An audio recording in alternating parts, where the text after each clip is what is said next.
Hi అండి అందరికీ. రోజు టిఫిన్స్‌లకి దోస తిని తిని యాసరికొచ్చిందా? అయితే ఇలా ఒక్కసారి పొంగనాలు చేయండి.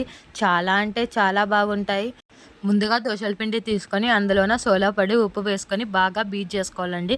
బాగా కలుపుకొని పక్కన పెట్టుకొని ఇందులోకి చిన్న చిన్న ముక్కలుగా తరుక్కున్న ఆనియన్స్ వేసుకోవాలండి.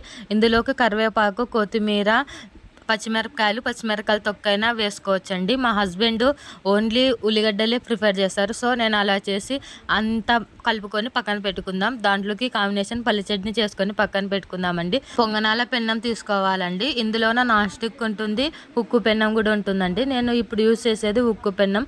ఇందులోన ఆయిల్ వేసుకొని ఆ పిండిని వేయాలండి. పిండిని వేసినాక మూత మూసేసి ఒక 5 మినిట్స్ ఉంచిన తర్వాత తిప్పేసుకొని రెడ్‌గా వచ్చి 2 తుక్కులు కాలినాక వేడివేడిగా పల్లి చట్నీలోనే సర్వ్ చేసుకుంటే చాలా అంటే చాలా బాగుంటాయి.